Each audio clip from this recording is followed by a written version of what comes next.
Hello, good evening. My name is Ellen Miles. I'm the Program and Outreach Coordinator for the Camas Public Library, and I am here this evening for a local author chat with Bob Ferguson. Bob, thank you so much for joining me this evening. It is my distinct pleasure, and I can hardly wait to uh, be on be on the screen. This is fantastic. Wonderful, wonderful. Well, I have a few questions for you tonight, and Sure. hopefully nothing's going to be too complicated, too hard. I like to make these be as fun and kind of lighthearted. But my first question is just the basic. Tell us a little bit about yourself. Well, I grew up in Eugene, Oregon, for my formative years. Went to primary school there, and I graduated from South Eugene, and I was like everybody else I knew. We were all of the working class people, and we all picked beans in grade school. We were this was long before they had you had to be 15 or something. We started as young as in the third grade. And the thing we all talked about at our graduation or at our reunion for South Eugene Axman was that we all picked beans, and it was a marvelous opportunity. You learn the work ethic, and you earn a little bit of money, and it's the one thing that stuck with all of us. And so from South Eugene, I moved on up north a little bit to a little school, Linfield College. It's now Linfield University, and I had the opportunity to play football there, and it was just. In fact, we have a group of guys. We get together pre-pandemic. We were getting together the third Thursday of every month, but we are renewing that. So it's just a lifetime experience. And so I graduated in the middle of the year in December. And back in '65, when I graduated, if you were not married with a child, you were going to be drafted. And I did not want to be drafted to do something I felt that I should do for my country. And the Marine Corps required that their officers have to have a college education. So, hey, I spent 4.5 years at an institution. I wanted to build on that. So I joined the Marine Corps so I graduated in December of '65, and January 10th, 1966, I was in Officers Candidate School for the Marine Corps at Quantico, Virginia. And from there, I went to a air wing of the Marine Corps, and I became a navigator in F-4s. And all the Marines of that era, one way or another, you're going to end up in Vietnam. So in Vietnam, I was in photo reconnaissance as a navigator. Our kind of mantra was kill them with film. We were not non-combatant, but we were all weather. We flew at night, all weather conditions. And I did that for 6 months. And then I was made a forward air controller. That's the guy that's on the ground with the grunts. And you go out, and if you get in a situation, you take a look at where the good guys are and where the bad guys are. And my job was to call in the airstrikes. And so I did that for a while. And as often happened, I was injured in Vietnam. I was burned over about 70% of my body. And as far as injuries go, burns are almost superficial, but they take a long time to heal. And I spent just under a year in the hospital. And what a marvelous experience that was. I met these young kids that just, they were exactly what this country is all about. They were missing body parts, and yet they loved the country. And one of the things sticks in my mind, this young kid from Coos Bay, he's missing a leg and an arm. And he says, there's nothing that's going to keep me from going home to Coos Bay and going fishing. And that's just the attitude that, that's the attitude that they have. Well, after I got out of the service, I became a camp director for the Easter Seal Society. I was the camp director for handicapped kids. And I did that for 4 years. And that was another marvelous, loved it, loved it. The person I worked for, the executive director, he says, "You're the camp director, go direct the camp." That was marvelous. It was mine to create whatever it was going to be. And then I decided to go back to my sporting good roots. When I played football at Linfield, I became a manufacturer's representative for a sporting good company, team uniforms primarily. And that kind of got me going into the business world. And then I morphed over into the ad specialty business, pens, pencils, mugs with your name on them, that sort of thing. And as I tell people, I really never worked a day in my life because I loved all my jobs, loved everything I did, including the Marine Corps. And so about 30, 40 years ago, something like that, the Portland economy kind of took a downturn and we moved to the Couve. We moved over here, and in hindsight, it looks like we're financial geniuses. I mean, our business just blossomed at that time. And we've lived here ever since. So for about 35 years. And I play this crazy game it's called pickleball. And they have the Wolf Courts over at Hathaway Park in Washougal. And one day I'm passing by the Camas Library. I just like to take different routes, and I took a look at the schedule that you were offering, and I've come to a couple of your open mic nights. And that's how I got here tonight.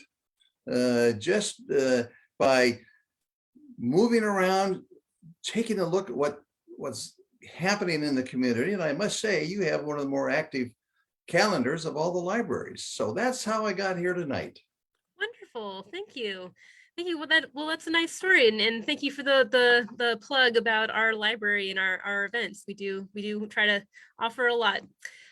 So I know that you've written more than one book. Yes. The one that I was thinking we would talk about, well, whichever one you want to do is fine, but the one, the chicken, can you remind me of the title again? I call it my chicken book, but it's it's some days chicken, some days feathers. That's right. So what was it like to write that book? Well, this is the book, and that particular picture was taken at Portland International on January 30, 1968. That's the day that the Tet Offensive started in Vietnam, and that's the day I was leaving the airport for Vietnam.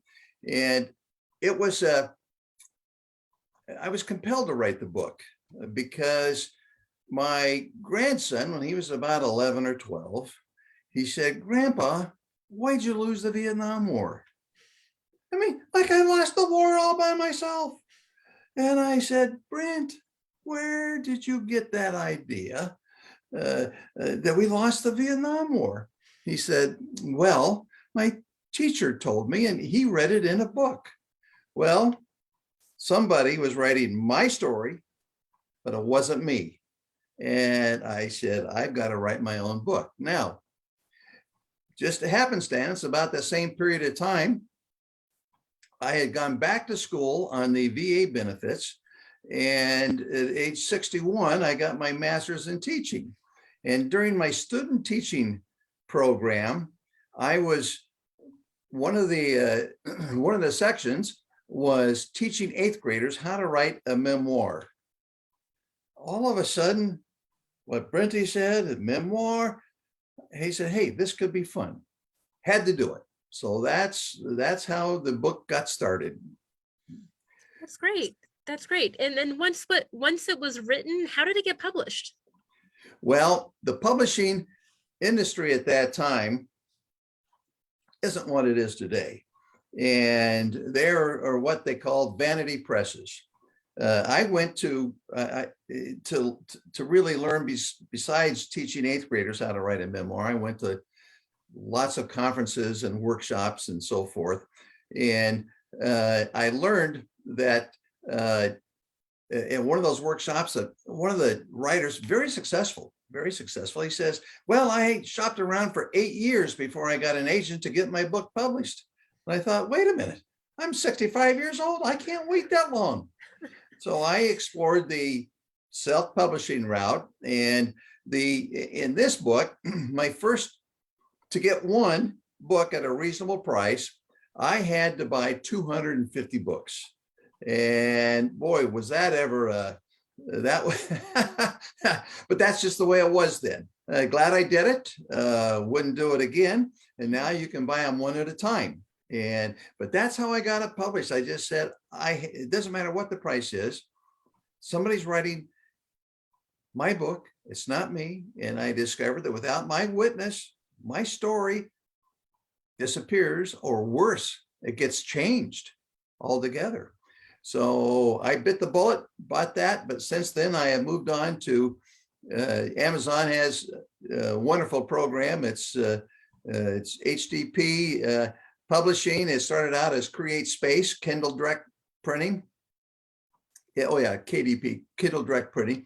And so now you can buy the books one at a time. And my chicken book is about $4.50, plus I got to pay the state a little bit for the sales tax. So that's how it got published. And I must say, it's been a marvelous experience. And I thought, hey, I'm just going to keep publishing books. And that's kind of what I've done. Sure, sure. Was there anything that surprised you during that whole process of writing and publishing? After it was published, I have been pleasantly surprised at where it takes you. What happens after? First of all, those classmates I was talking about that we all picked beans together. I remember one of the guys saying, Ferguson, you're the last guy in the world we'd ever expect that would write a book and publish a book. So the surprise is on them. But I found that the respect you got from your family and friends for writing a book, wow. And it's where it takes you. This book, the Some Days Chicken, Some Days Feathers book, one day I get a call from the athletic director at Northwestern Oklahoma State University. They have formed a hall. They call it the Hall of Honor, and it's for their graduates, their alumnus who have sacrificed their life for their country. And this young man in my book, Jerry Bennett, he and I became very close friends. And in fact, he was the one who was always using different Southern sayings. And one of those sayings was some days chicken, some days feathers. Well, that's the title of the book. And but he was killed in Vietnam. Somehow the guy Googled the book, Googled his name, did something somewhere, got hold of the book. And he says, we want you to come out and eulogize him for this Hall of Honor. And now it's all on my own nickel, but that's an offer you cannot refuse. And my wife and I went out, and it was just an absolute marvelous experience. Well, that was one. That was the first one. And then this book, this is The Colossal Life of Mr. Average. Now that picture is taken, and it's not quite a selfie. I had my wife take it. That's semi-selfie, but that's on a theater stage in Austin, Texas. Well, there's a program called the Telling Project, and it's a group of veterans who get together and tell their stories, and then it's written into kind of a theatrical production. And that picture is on the stage in one of the many Austin theaters, and it was an experience that there was the Afghan guy, the Iraq guy, a couple of female veterans, and I was the Vietnam guy. And again, on our own nickel, I sent them a book, and they said, "Come on down." So we went, And we enjoyed everything that there was to enjoy in Austin, including the Broken Spoke, which is a legendary honky tonk where Willie Nelson, all of the greats have played at one time or another. And so it was just a marvelous experience. And then it was so popular that we repeated it for a couple years in a row. So the surprise was the respect you get from your friends, family, and everybody. Whoa, you wrote a book. Yeah. And then where it takes you. And it's taken me all the way to be on a Zoom meeting at the Camas Public Library. Now that's being pretty magnificent right there. Oh, you're very kind. You're very kind. Well, my next question is, I was wondering if you were going to give a piece of advice to aspiring authors, what's a piece of advice you would give them? That's pretty simple. Do not let perfection be an obstacle to the completion of your book. And I'll repeat that. Don't let perfection be an obstacle to the completion of your book, because so many times people think, I can't write a book because I don't know English. I didn't learn enough. Well, I'm living proof that you don't have to be perfect. And you know what? Faulkner himself, he was no biggie on punctuation and so forth. But what does he know? One of the best-selling authors of all time. So yes, do it yourself. You'll be glad you did. And besides that, I learned that there is no single formula to what the written language needs to look like. There's the AP style, there's the UPI style, there's the Chicago Manual of Style, there's the one that's the best, Strunk and White. And that goes back to, I think, about 58 or something like that. That's still the Bible. And develop your own style. Develop your own style. Great words of wisdom. Wonderful. So what is one of your favorite books that you recommend to everyone? One of my, I'm a memoir guy. I like it because memoirs, they read like fiction, but they're true. It is by Robert Edison Fulton, who is the grandson or great grandson of Robert Fulton, who invented the steam engine. And he wrote this marvelous book, The One Man Caravan.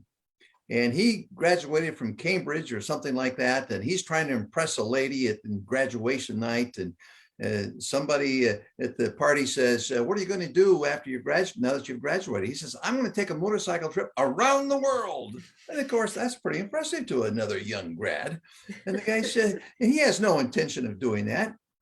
The guy that asked him the question, well, that's marvelous. I'll give you the motorcycle because I own a motorcycle company.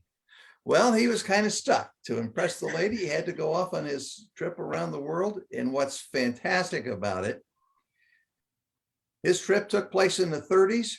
And what's happening around the world, it seems that happened during his period of time, seems like what's written on the front page of the papers today. That's why I guess I like it so much. And it's exciting. It's a kid on a motorcycle living his dream. So that would be a book that I would recommend. Great. Well, I'll see if I can find that in the library's catalog later and add it as a link into the YouTube description if I can find it. Great. Thank you for that recommendation. So now I have a couple questions from the audience. Some people have written in, and David from Camas wants to know, do you write with a computer or by hand? Both. I am old school. I have, I teach workshops on how to get your story written. And that's this book right here. It's time to write your memoir. And the first thing I do to our participants is I give them a legal pad and a pencil. And that's how we start writing. So that if it's good enough for Hemingway, it's good enough for me, and it's good enough for those folks, and it's worked. And we've had marvelous success with it, with people publishing their book starting that way. Now, do they all stay with that? I don't know. They may go directly to their computers, whatever. But I do both because, as Hemingway said, that's your first edit. And it's easy to do. You can do it anywhere. You don't have to take the computer anywhere. So I start the way he did. I have switched to using fountain pens, though. I like to, in particular, use a nice Lamy fountain pen, the Safari, and that's so once I go from the pencil, I go to the pen. Then I go to the computer. Great. That sounds pretty reasonable to me, I think. All right, next question from the audience. Sam from Washougal. He would like to know if you had ever considered writing fiction. Yes. I write in two genres, creative nonfiction and non-creative fiction. My mind doesn't work that way, but I applaud those who can do that, and it's worthwhile. It expands. It keeps the gray cells gray, and I'm in favor of fiction. And the stories are wonderful. But my mind, for whatever reason, I can't seem to get into that particular kind of a niche, and I don't know why. Well, we all have our talents, don't we? But yeah. Yep. Well, Bob, those are the end of my questions. So I was hoping that you would read an excerpt from one of your books, if you don't mind. Okay. Well, let me just briefly mention this other book. Sure. This is Shut Up and Take Notes. It's my turn to talk about Vietnam, because we're talking about reading from my book. As I've gone to some poetry readings and author readings, and I've actually had people interrupt me while I was reading my part. And that's why I wrote the Shut Up book. It's my turn. But this, perhaps what I'm going to read, this is an excerpt from the chicken book, as I like to call it. Some days chicken, some days feathers. This is what was put into the Telling Project. And so we took it from there, from the book, and we made it into kind of a little script. And it goes like this. I look back at my experience, and it was on Hill 37 that I learned at a young age to respect the value of life. One night, all the villagers below us came up to our position. We had intel that the North Vietnamese were going to infiltrate the village and assassinate the village elders. That was their style. The families camped right next to our combat razor wire with their most valuable possessions. And the attack came in the middle of the night with the voice yelling, "They're in the wire, they're in the wire." Amidst the confusion, I hear this kid yell, "I've got the 50 caliber." He points to me and says, "You, come with me." Now, he didn't know he was given an order to an officer. It didn't matter. We're under attack. So I follow him up the 30-foot tower.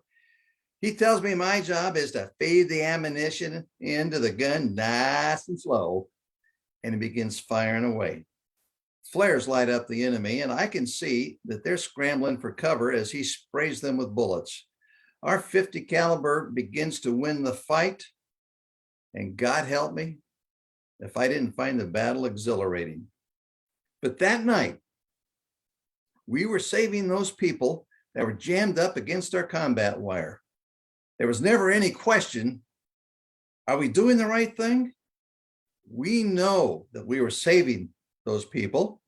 Why would we wonder if this is an illegal or an immoral war? Like the hippies sometimes still like to whine about. Now, after we left, 2 million Cambodians were slaughtered in the killing fields. About 300,000 Laotians were massacred. 65,000 South Vietnamese were executed within months.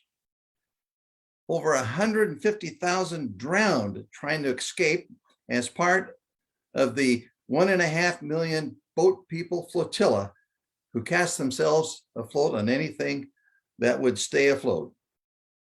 And another 200,000 died in concentration camps. I'm sorry, they called them re-education camps. That genocide didn't happen while the 58,286 kids whose names are on the wall were in country. Those murders didn't happen on their watch. We are in the right place at the right time, doing the right thing. And that's the story that I want to tell. And that became part of the play, and it taken out of the book. And it's so you ask about the surprises. Yes, I was surprised that I've gotten to do all those things, and I'm surprised that we're still going. And as you have the event June 7th, Vietnam vet meets boat people. And I'm talking about one of the people who cast themselves afloat, just as I said, and this book was written in 2008.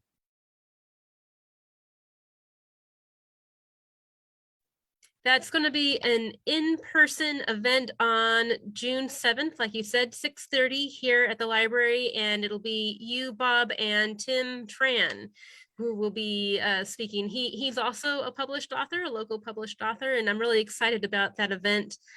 It'll be nice to have both of you guys here to share your stories about everything that happened.